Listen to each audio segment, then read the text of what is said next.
tren sekarang orang kenal dengan vegan, plant-based, makanan berbasis nabati dan sebagainya. Puji Tuhan kita itu nggak harus mengkonsumsi rumput yang sapi makan untuk mendapatkan kalsium, tapi mengindikasikan bahwa tumbuhan juga itu ada beberapa tumbuhan yang tertentu menghasilkan kalsium yang kita bisa dapat, karena kalsium adalah mineral yang dihasilkan dari tanah kan.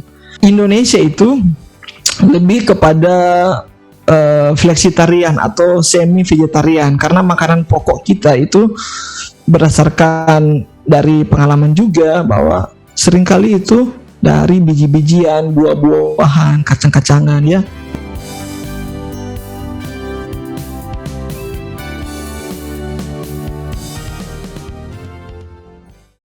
Dilansir dari berbagai media berita, plant-based diet atau pola makan berbasis tumbuhan akan tetap menjadi tren pada tahun 2022. Dan tren ini ternyata telah dimulai semenjak pandemi COVID-19. Banyak orang yang merasa perlu untuk mengonsumsi pola makan seperti ini untuk menjaga kesehatan mereka. Bagaimana tren ini berlanjut dan bagaimana seorang vegan atau vegetarian dapat memenuhi kebutuhan gizi mereka? Tetap saksikan hanya di Total Health.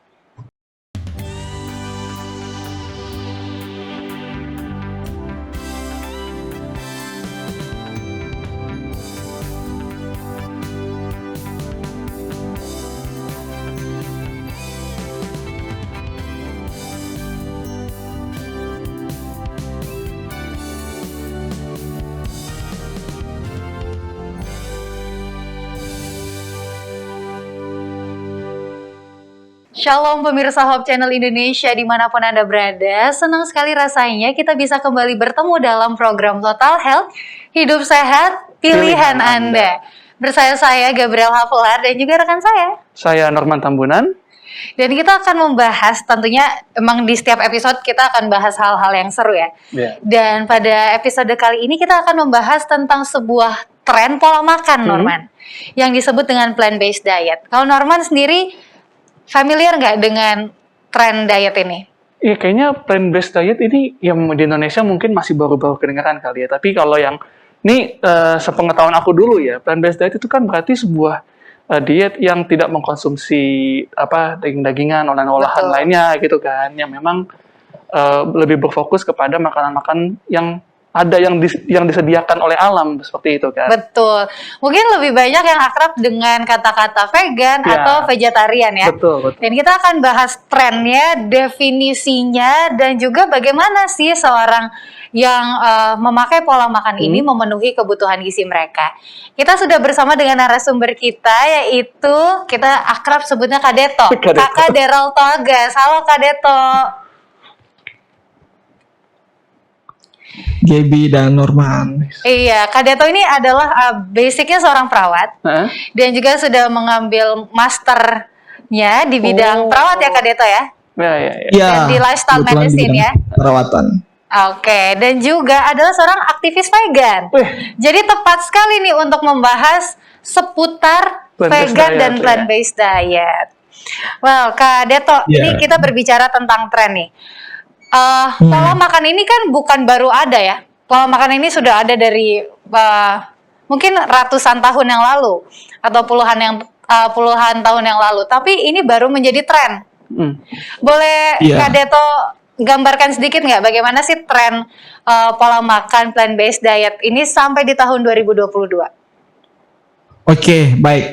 Nah, jadi ini benar yang dikatakan oleh Gaby tadi ya, bahwa tren sekarang orang kenal dengan vegan, plant-based, makanan berbasis nabati dan sebagainya.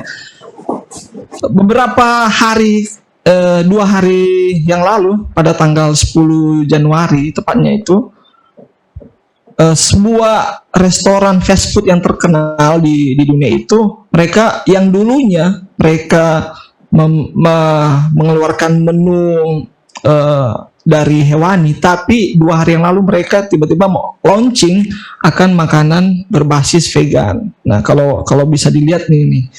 Jadi menunjukkan bahwa tren ini memang semakin meningkat di akhir-akhir ini, apalagi setelah pandemiknya. Kalau kita lihat juga ada beberapa berita Nah, menunjukkan bahwa di China ini berita 23 April 2020 kemarin menunjukkan di China ternyata sudah banyak restoran itu menggunakan fake meat. Nah, fake meat ini di istilahnya adalah makanan nabati yang mungkin menyerupai daging. Nah, fake meat itu karena kita tahu ya, karena berhubungan dengan pandemik juga. Jadi ini sudah semakin tren. Ada juga di Inggris ada sekitar 300 dokter ini argue atau ingin menyarankan untuk pemerintahnya atau bahkan masyarakat untuk beralih ke makanan vegan untuk mencegah terjadinya pandemi.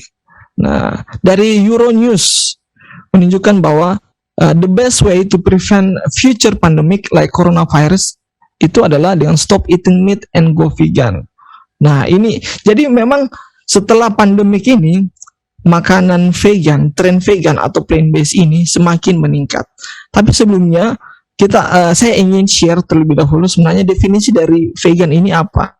Nah, based on the vegan society, sebenarnya veganism ini adalah sebuah filosofi. Veganism is the philosophy and way of living which seeks to exclude as far as is possible and practicable all form of exploitation of an animal cruelty to animals for food, clothing, or any other purpose. Jadi berdasarkan definisi ini sebenarnya terms vegan itu adalah sebuah gaya hidup sebenarnya, bukan sebuah diet. Nah, tapi sebuah gaya hidup di mana semaksimal mungkin dalam hidup seseorang itu untuk exclude atau tidak terlibat di dalam prakteknya, dalam praktek hidupnya itu akan eksploitasi hewan dalam bentuk eksploitasi hewan ataupun kekerasan hewan dalam bentuk makanan. Nah, dan bukan hanya makanan, ternyata pakaian dan juga untuk kebutuhan yang lain.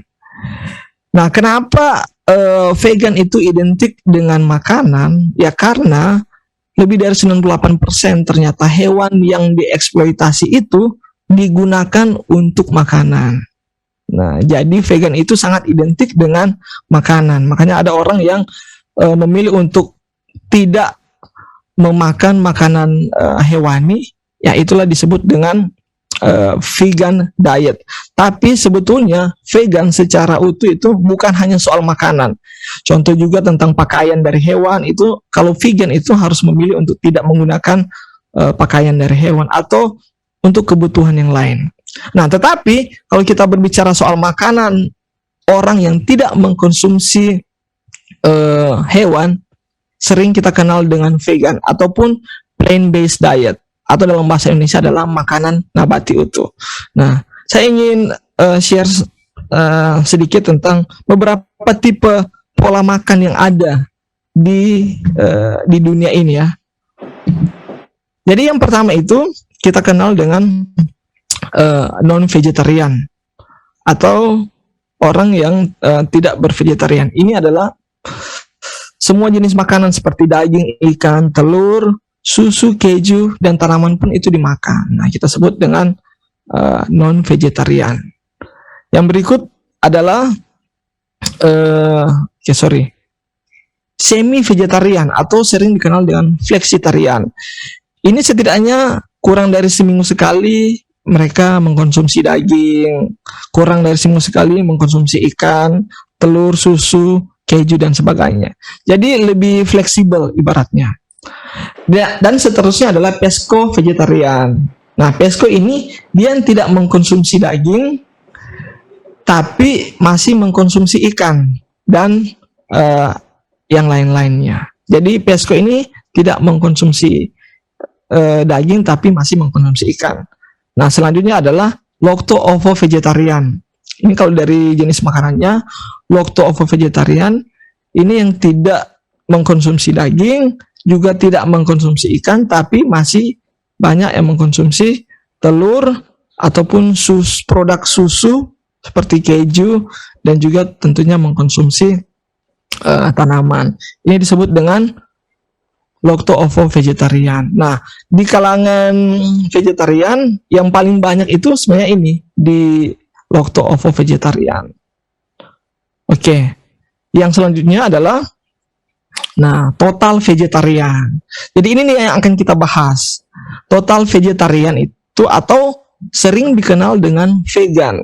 Nah, vegan ini mereka yang tidak mengkonsumsi daging, tidak mengkonsumsi produk seafood, ikan, tidak mengkonsumsi telur atau ovo, dan juga tidak mengkonsumsi akan susu ataupun laktos ya dari hewan. Tapi apa yang dikonsumsi adalah tentunya dari tanaman semua.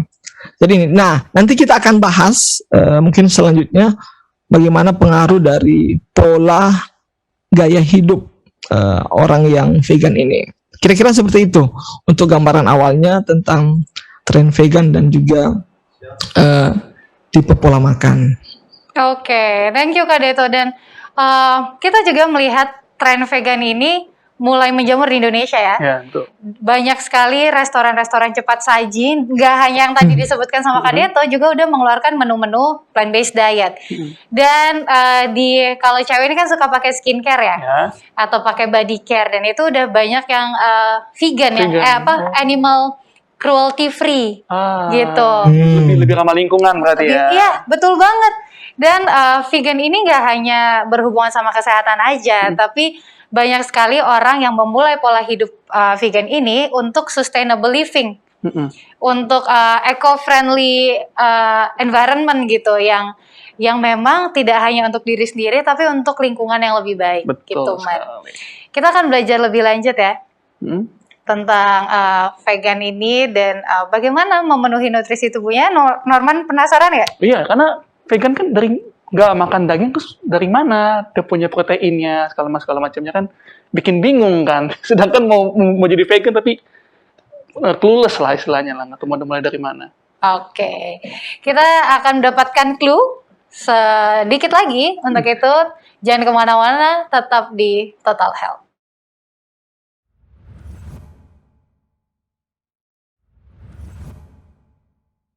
Kembali lagi di Total Health, hidup sehat, pilihan Anda. Dan kita masih bersama dengan Kak Deto dan rekan saya Gaby di sini ya. Jadi ini Kak, kita mau ada pertanyaan untuk Kak Deto. Kan kalau misalnya ini karena lagi COVID ya, jadi suasananya masih suasana yang agak cukup memaksa kita untuk hidup lebih sehat gitu. Bagus sih sebenarnya, sebenarnya sih bagus. Dipaksa untuk hidup lebih sehat. Nah, karena COVID ini juga tergantung dengan orang-orang yang mempunyai berat badan berlebih atau mungkin punya komorbid lainnya. Yang jadi pertanyaan aku, kalau dia menerapkan pola hidup secara vegan, pola hidup sehat ala vegan gitu ya, apakah itu menurunkan resiko dari terkena COVID atau ada hal lainnya? Oke, Wak. Terima kasih untuk pertanyaannya. Nah, jadi ini memang sangat related sekali ya antara pola makan diet berbasis nabati dan juga dengan penyakit komorbid. Penyakit komorbid kita tahu sendiri ya, ada DM, diabetes mellitus, ada overweight juga mempengaruhi, ada beberapa penyakit seperti hipertensi dan sebagainya. Nah, ini kebetulan ada sebuah studi yang kita kenal dengan Adventist Health Study. Ini melibatkan puluhan ribu orang. Nah, mereka melihat dari pola makan yang tadi, yang kita sudah share, ada 5 jenis pola makan tadi. Nah, baru mereka lihat dari pola makan mereka tersebut, apakah mempengaruhi dengan, boleh dikatakan penyakit-penyakit non-communicable disease atau penyakit kronik, atau dikatakan tadi penyakit komorbid. Oke, seperti ini ya. Kita lihat ini yang weight difference atau perbedaan berat badan. Kalau kita lihat di yang warna orange itu adalah non-vegetarian yang tadi, yang warna kuning itu adalah semi-vegetarian, yang warna kuning muda banget itu adalah pesco-vegetarian atau pemakan ikan, yang warna hijau itu hijau muda ya kalau dikatakan, itu adalah lacto-vegetarian, dan yang hijau menyala, hijau jering itu adalah vegan atau total vegetarian. Kalau dari grafik ini contoh ya, weight difference-nya itu didapati bahwa yang non vegetarian itu lebih resiko berat badannya lebih tinggi. Sedangkan yang vegan yang warna hijau ngejreng itu lebih ideal. Nah, menunjukkan bahwa orang yang mengkonsumsi makanan vegan ini resiko untuk overweight itu masih lebih jauh. Boleh dikatakan seperti itu. Nah, bagaimana dengan hipertensi? Hipertensi juga kita lihat sama nih. Grafiknya justru yang vegan itu cenderung untuk terkena hipertensi itu sangat lebih kecil kemungkinan daripada yang non vegan. Kalau kita lihat grafiknya seperti tangga ya, semakin ke animals food, semakin ke non vegan itu semakin tinggi resiko akan kena hipertensi.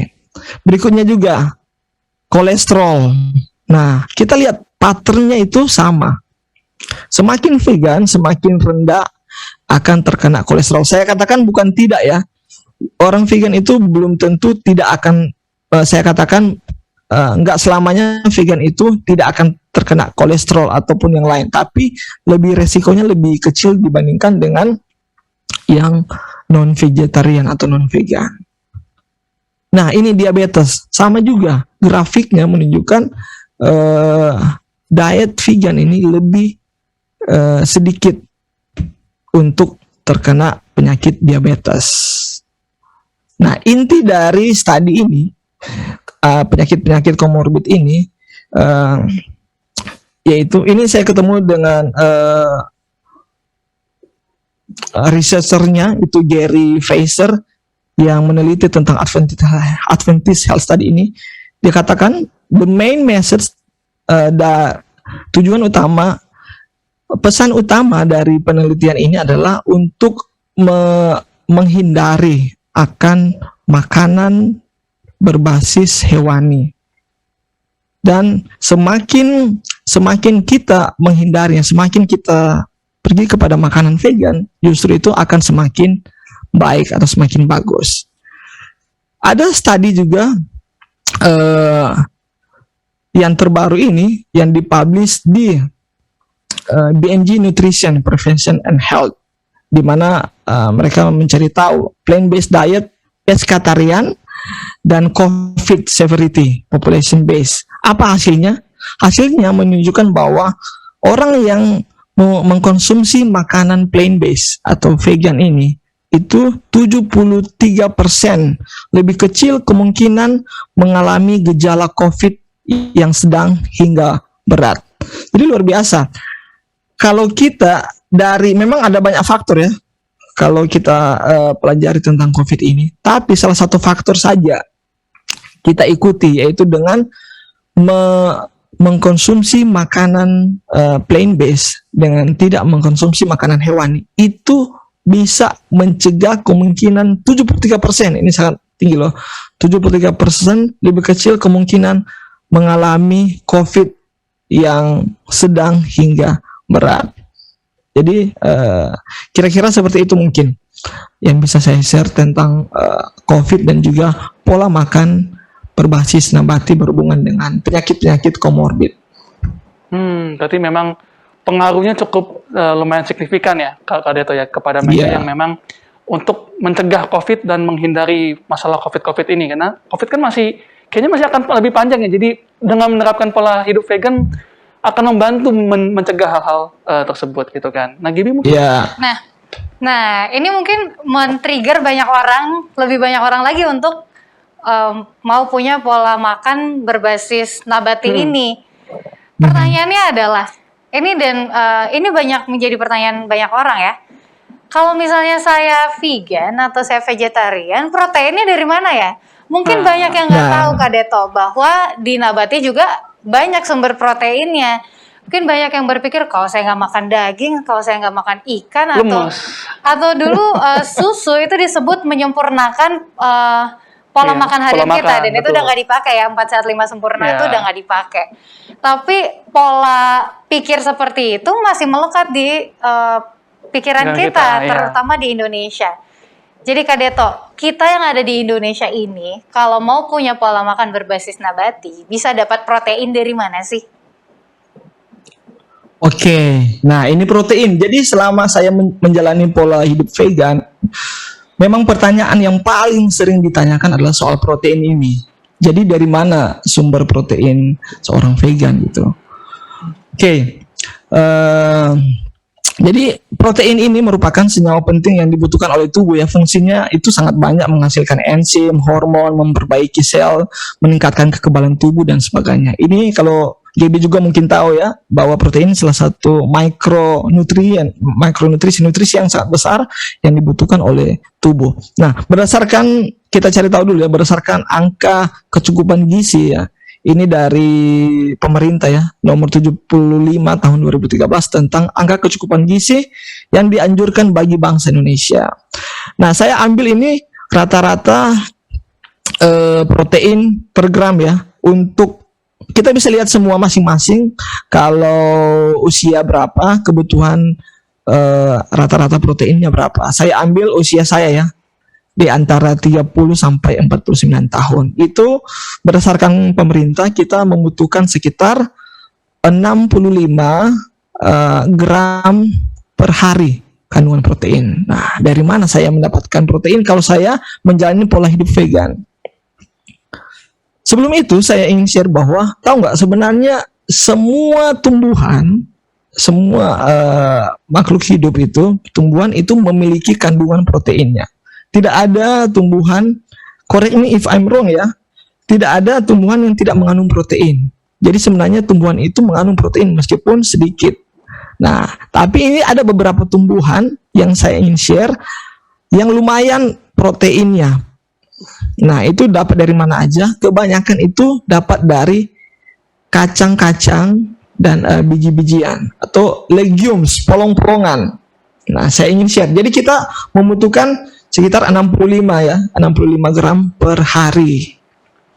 Nah, dari mana kita bisa dapat ini? Ada lupin beans. Saya kurang tahu ya kalau di Indonesia ini apa ini? Ada bisa tentunya dari kacang kedelai, edamame, ada kacang merah, lentils. Itu bisa dilihat itu. Edamame aja itu kalau 100 gram kita masak, per 100 gram cook itu ada 11,9 gram dari protein. Nah, ini sumber-sumber protein kalau kita ingin mendapatkan dari tumbuhan. Nah, ada dari mana lagi? Ini dari kacang-kacang dan biji-bijian. Ada dari almond, bahkan dari chia seed, dari flaxseed, pumpkin seed, biji labu. Ini sangat ada. Ya, orang sering berpikir bahwa daging sapi makanan protein yang paling bagus. Tapi kalau kita lihat kandungan 100 gram daging sapi itu hanya sekitar 26,33 gram protein per 100 gram. Tapi kacang kedelai di sampingnya itu kita lihat 100 gram kacang kedelai itu proteinnya adalah 35,22 gram protein. Wow. Jadi ini sangat luar biasa. Bagaimana makanan tumbuhan itu mengandung protein yang sangat baik untuk kesehatan kita. Wow, ini sumber yang banyak sekali ada di Indonesia ya. Sayuran udah pasti ada, kacang-kacangan pasti banyak. Masih banyak, betul. Dan kacang kedelai juga adalah makanan sehari-hari kita. Iya. Sering dinilai tidak fancy gitu, karena Iya. tahu tempe nggak se-fancy daging-dagingan. Tapi ternyata kalau kita lihat nilai gizinya itu jauh lebih fancy, lebih banyak proteinnya. Nah, kita akan membahas lebih banyak lagi tentang zat gizi yang lain juga, tidak hanya protein. Untuk itu jangan kemana-mana, tetap di Total Health.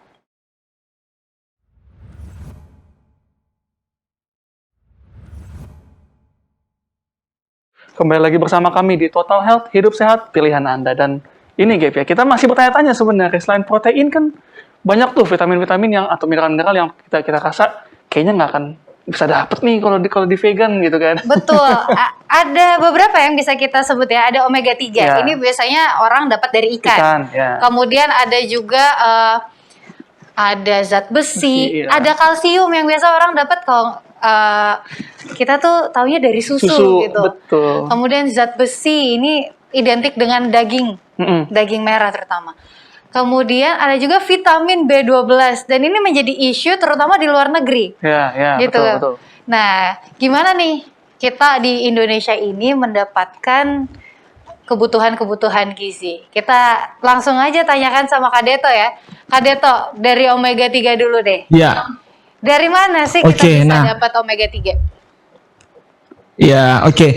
Biasanya orang tahu omega 3 dari mana? Tadi jadi bilang Dari Ikan. ikan biasanya. dari ikan ya. Ya. Nah, sekarang aku pengen tanya nih, kalau ikan dapat omega 3-nya dari mana dong? Nah, Wah. iya benar juga ya, dari mana ya? Betul juga.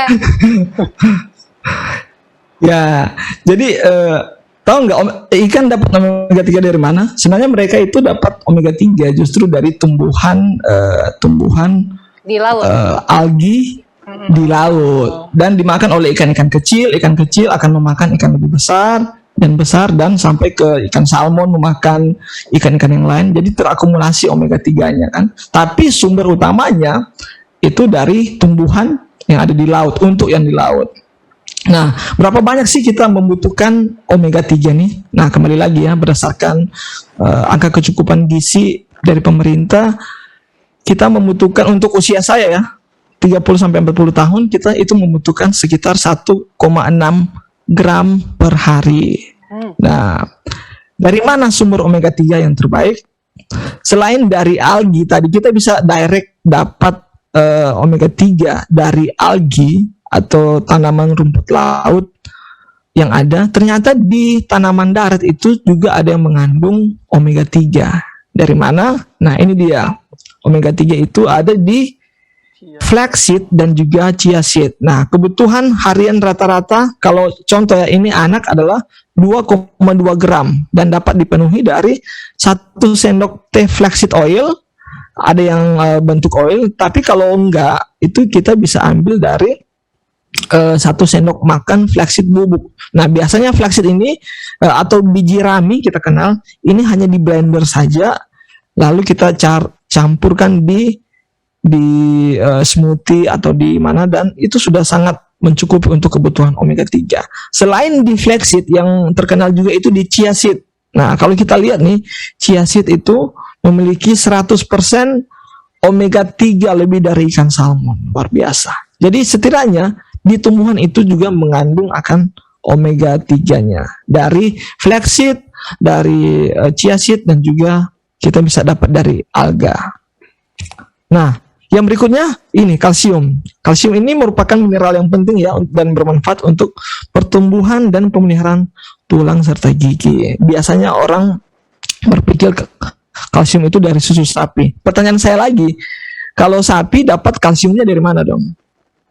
Nah, sapi tentunya dapat kalsium dari apa yang dia makan, yaitu rumput. Nah, puji Tuhan kita itu nggak harus mengkonsumsi rumput yang sapi makan untuk mendapatkan kalsium, tapi mengindikasikan bahwa tumbuhan juga itu ada beberapa tumbuhan yang tertentu menghasilkan kalsium yang kita bisa dapat, karena kalsium adalah mineral yang dihasilkan dari tanah kan. Nah, kebutuhan kalsium kita untuk usia saya itu 1000 mg per hari. Nah, dari mana kita bisa dapatkan kalsium ini nih? Dari ternyata tahu ada dari brokoli, ada dari sayur kale, chia seed yang tadi juga ada, almond juga ada. Nah, yang paling cocok untuk Indonesia itu yang saya dapati ini dari daun kelor. Nah, teman-teman semua yang menyaksikan, ternyata daun kelor itu berdasarkan penelitian itu 4 kali kalsium dari susu. Nah, daun kelor ini sangat bermanfaat untuk mendapatkan kalsium kita. Biasanya untuk sekarang mereka menjualnya dengan serbuk. Nah, itu bisa kita seduh, jadikan seperti minuman minuman yang ada gitu. Pengganti susu untuk mendapatkan kalsiumnya. Oke, yang berikutnya. Nah, ini seringkali orang bertanya kalau kebutuhan zat besi biasanya dari kambing kan, atau dari sapi, domba dan sebagainya. kembali lagi, kambing, sapi, domba itu dapat kandungan zat besinya dari mana? Tentunya dari apa yang mereka makan, yaitu dari tumbuhan. Kebutuhan kita untuk zat besi adalah sekitar 13 mg per hari. Dari mana saya dapatkan kalau saya vegan? Ini dia. Ya, sumber nabati per 100 gram zat besi kita bisa dapatkan yang paling tinggi itu dari biji wijen sekitar 15 mg. Ada bayam juga, ada tempe juga 10 mg, ada biji labu, ada chia seed, ada sayur kailan, kacang mede juga mengandung zat besi. Intinya kalau zat besi itu dari sayur-sayuran yang biasa berwarna hijau seperti ini ya, brokoli, bayam dan sebagainya, itu banyak mengandung zat besi. Saya ingin share beberapa waktu lalu ketika saya donor darah. Waktu donor darah itu harus melihat kandungan HB-nya kan, biasa HB itu terbentuk dari zat besi ini. Nah, sedangkan saya sudah tidak pernah makan daging lagi selama 7 tahun dan didapati bahwa HB saya itu masih dalam keadaan normal, menunjukkan bahwa sumber dari zat besi dalam tubuh saya itu masih bisa mencukupi. Jadi kalau teman-teman mau mengikuti pola hidup vegan dan khawatir soal zat besi, jangan khawatir lagi mulai sekarang, karena itu bisa kita dapat dari tumbuhan. Nah, yang berikutnya yang terakhir adalah ini nih yang paling sering dibahas juga, yaitu vitamin B12. Vitamin B12 ini sangat bagus juga dalam membantu dalam darah dan juga berpengaruh di saraf. Seringkali orang berpikir bahwa vitamin B12 itu kita harus dapatkan dari hewani, dari daging. Nah, karena vitamin B12 ini sebenarnya adalah microfibers ya, atau senyawa yang sangat kecil, bakteri, boleh dikatakan sebuah bakteri. Kita membutuhkan vitamin B12 itu sebanyak 2,4 mikrogram per hari. Dan kalau saya menjadi vegan, saya mendapatkan vitamin B12 dari mana? Nah, ingat vitamin B12 ini adalah sebuah bakteri ya, termasuk bakteri. Itu bisa kita dapatkan. Nah, ini saya dikutip dari Detik Food. Ternyata tempe, produk asli Indonesia yang mengandung vitamin B12. Wow, luar biasa. Karena kenapa? Karena tempe kan kita tahu itu difermentasi. Jadi dibiarkan akan kacang kedelai ini sehingga menghasilkan sehingga menghasilkan vitamin B12. Nah, vitamin B12 itu kita bisa dapatkan paling kurang yaitu sekitar 1,2 mikrogram untuk usia 1 sampai 8 tahun, untuk usia 9 sampai 12 tahun sekitar 1,8 mikrogram. Dapatnya ukurannya seperti apa? Hanya sekitar 4 potong tempe ukuran kotak seperti korek api itu mengandung 2,6 mikrogram atau sekitar 0,0026 miligram. Jadi terbahas semua akan nutrisi-nutrisi atau faktor-faktor dari makanan vegan yang sebelumnya orang berpikir harus mendapatkan dari hewani, sekarang dari tumbuhan pun itu sudah ada. Nah, saya ingin mengutip sebuah statement dari, ini salah satu pelopor juga dalam makanan vegetarian atau makanan vegan, yaitu Ellen G. White di dalam buku Membina Pola Makan dan Diet. Nah, dia mengatakan bahwa di dalam biji-bijian, buah-buahan, kacang-kacangan, dan sayuran terdapat semua unsur makanan yang kita perlukan. Jadi sebenarnya Tuhan telah menciptakan makanan tumbuhan itu sesuai dengan gizi kita dan semuanya itu sudah ada. Jikalau kita menghampiri Allah dengan kesederhanaan pikiran kita, bahkan Dia akan ajar kita bagaimana cara menyediakan akan makanan bergizi yang bebas dari makanan daging. Jadi dari biji-bijian, buah-buahan, kacang-kacangan dan sayuran, semua itu terdapat unsur makanan yang kita perlukan. Terima kasih. Oke, terima kasih Kak Deto untuk penjelasannya. Ini sebenarnya penjelasan dan materi kita ini makin seru. Jadi jangan kemana-mana, tetap di Total Health.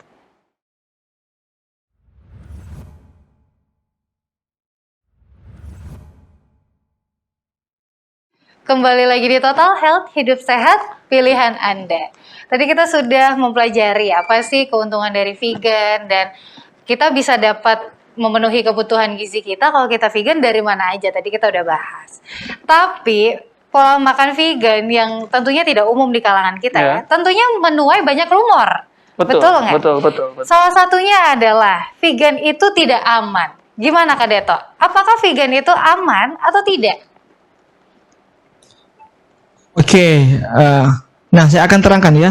Jadi itu sangat aman apabila kita sebenarnya bisa mengaturnya dengan direncanakan dan juga dengan seimbang. Oke, berdasarkan dari Academy of Nutrition and Dietetics Amerika ya, tahun 2016 menunjukkan bahwa diet vegetarian termasuk vegan yang direncanakan dengan tepat merupakan pola makan menyehatkan, cukup bergizi dan dapat bermanfaat untuk kesehatan, pencegahan dan bahkan pengobatan penyakit tertentu. Diet ini adalah sesuai untuk semua tahapan siklus hidup.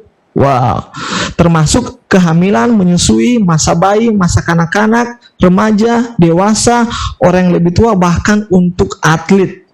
Nah, vegetarian dan vegan memiliki akan resiko lebih rendah terhadap kondisi kesehatan tertentu termasuk penyakit iskemik jantung, diabetes, hipertensi, dan juga penyakit-penyakit yang lain. Nah, ini dikatakan oleh para nutritionist dari Badan Nutrisi Amerika dan itu sangat aman apabila ya tadi juga direncanakan dengan baik dan makanannya itu tetap seimbang.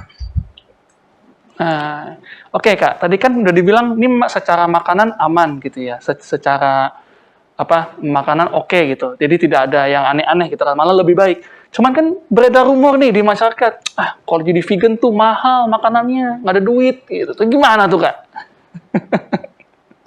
Oke, nah apakah makanan vegan itu mahal? Sebenarnya ini tergantung dari kitanya juga ya.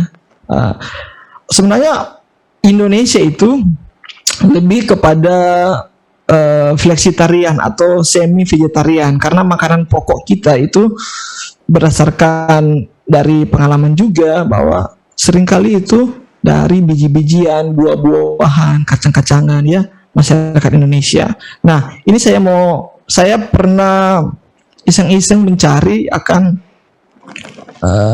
ini dia makanan produk hewani. Saya ingin membandingkan akan makanan produk hewani dan juga produk nabati. Nah, kalau kita bisa lihat di layar ya, satu ayam potong itu per kilogram kira-kira 40.000. Nah, tapi tempe saja itu 12.000. Nah, baru ada ikan, contoh ikan tuna. Ikan tuna itu per kilogram itu ada 90.000. Tapi contoh edamame hanya 19.000. Tahu 20.000. Jamur tiram 24.000. Kacang hijau, kacang merah, kacang campur, kacang tanah itu masih jauh lebih murah dibandingkan dengan makanan hewani. Bahkan makanan hewani sering kali dikenal dengan makanan yang makanan pesta, hanya saat-saat tertentu. Kalau orang-orang di kampung ya, saat-saat tertentu baru mengkonsumsi akan makanan hewani karena itu prestis atau makanan yang sangat mewah. Tapi makanan harian sebenarnya kita adalah lebih kepada makanan-makanan dari tumbuhan dan justru masih lebih terjangkau. Perbandingannya ini aja itu. Wah, ini setuju banget sih. Kalau kita biasa teman-teman kantoran atau kuliahan makan bareng gitu ke warung nasi, aku sebagai plant-based eater itu bisa kenyang hanya dengan 10.000 kalau ke warung nasi. Karena tanpa ayam, tanpa ikan. Sedangkan kalau udah pakai ayam, pakai ikan tuh pasti udah 15.000 ke atas kan. Betul. Confirm, emang lebih murah teman-teman. Well, yang terakhir, banyak yang mungkin bingung gimana sih, kok kayaknya mau memenuhi kebutuhan tuh tadi kan, wah ternyata emang bisa sih dari sayur, dari kacang-kacangan juga. Tapi mungkin terbiasa dengan pola makan instan yang udah langsung terpenuhi nih dengan hewani. Jadi sering dianggap sulit, Kak Deto. Sebenarnya vegan itu sulit nggak sih? Oke, nah tahu nggak bahwa dulu petunjuk makanan untuk Indonesia itu kita kenal dengan 4 sehat 5 sempurna. Tapi sekarang itu sudah berganti dengan namanya isi piringku. Jadi seluruh rakyat Indonesia disarankan oleh pemerintah kita melalui Departemen Kesehatan untuk mengikuti akan pola makan seperti ini. Isi piringku, kalau kita perhatikan bahwa yang dulunya 4 sehat 5 sempurna itu ada telur dan susu sebagai penyempurna dan pelengkapnya. Nah, di isi piringku ini sudah tidak ada. Kalau kita perhatikan ya, di sini setengah dari porsi makan kita itu udah sayur dan buah. Ya, loh, setengah dari porsi makan kita itu sudah harus makan sayur dan buah. Nah, 2/3 dari setengah itu adalah makanan pokok. Dan makanan pokok itu tentunya berbasis dari tumbuhan ya. Kita dapat nasi, dapat kentang, jagung.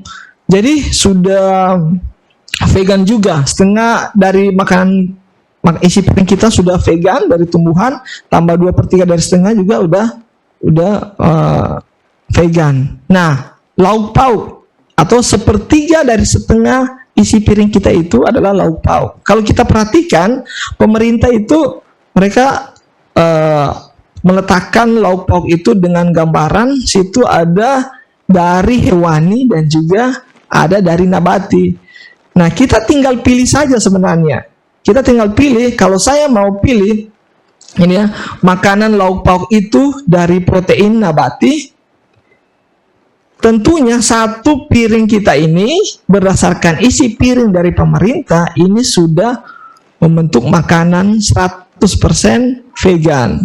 Ini yang katakan adalah bukan dari vegan aktivis, tapi dari Departemen Kesehatan pemerintah. Jadi sangat mudah, sangat gampang. Kita hanya ikuti saja dari petunjuk isi piringku ini, dan di bagian lauk pauknya itu kita gantikan dengan lauk pauk yang ada di gambar ini dari tumbuhan seperti tahu, tempe, kacang-kacangan dan sebagainya. Maka satu isi piring kita itu sudah pasti tentunya adalah makanan dari nabati. Oke. Ternyata nggak sulit ya, Man ya? Tidak seserem itu yang Tidak orang seserem bayangkan. itu, tidak semahal itu, tidak sefancy itu. Makanan-makanan bisa kita dapatkan dari sayur, kacang-kacangan, biji-bijian yang ada di sekitar kita.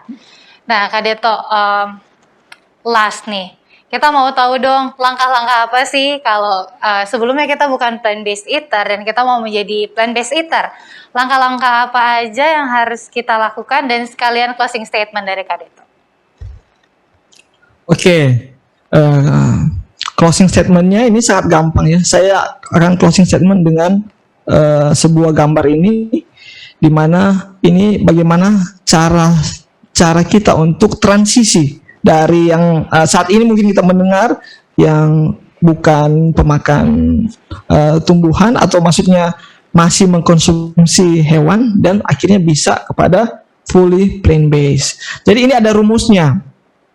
Jadi contoh, kalau mau transisinya itu smooth, yaitu kita harus mulai hilangkan dulu dari yang 4 kaki. Ada rumusnya nih, dari 4 kaki, baru dari 2 kaki, baru yang tidak berkaki, yaitu yang seafood, ikan, baru yang dairy product kita hilangkan, baru kita hilangkan processed food juga, karena untuk bagus untuk kesehatan adalah yang whole food plant based diet ya. Nah, baru kita akan tiba di fully plant based diet. Jadi dari yang 4 kaki, 2 kaki, tidak berkaki, dan baru sampai kepada full plant based diet. Itu bisa dengan 2 kali seminggu yang bisa mengkonsumsi yang 4 kaki, baru lama-lama 1 kali seminggu, baru 1 kali 2 minggu, baru 1 kali sebulan. Itu bisa kita konsumsi, contoh yang 4 kaki. Baru kita terapkan juga di yang 2 kaki, baru di makanan seafood, dan sampai akhirnya di akhirnya nanti itu kita sudah fully plant based atau full vegan. Dan dalam proses ini kita harus lebih meningkatkan akan makanan sayur dan buah, karena itu yang mungkin saat ini kita sangat kurang. Mungkin itu aja untuk kita semua, dan sebagai akhir kata, kita sebenarnya terlahir dengan vegan, tapi karena society yang membuat kita menjadi tidak vegan. Jadi marilah kita kembali ke makanan vegan. Oke, terima kasih. Terima kasih banyak Kak Deto udah sharing sama kita di sini. Norman, gimana? Ada kerinduan sekarang untuk menjadi plant-based eater? Tercerahkan ya. Jadi makin tercerahkan. Nah, jadi pengen, kayaknya cocok nih, vegan bisa gitu. Oke, terima kasih banyak Kak Deto udah berbagi bersama kami di sini. Dan terima kasih juga untuk pemirsa di rumah yang sudah setia untuk menyaksikan episode-episode dari program Total Health. Tetap saksikan program Total Health karena di episode berikutnya kita juga akan membahas hal-hal yang juga menarik. Terima kasih, sampai jumpa dan Tuhan Yesus memberkati.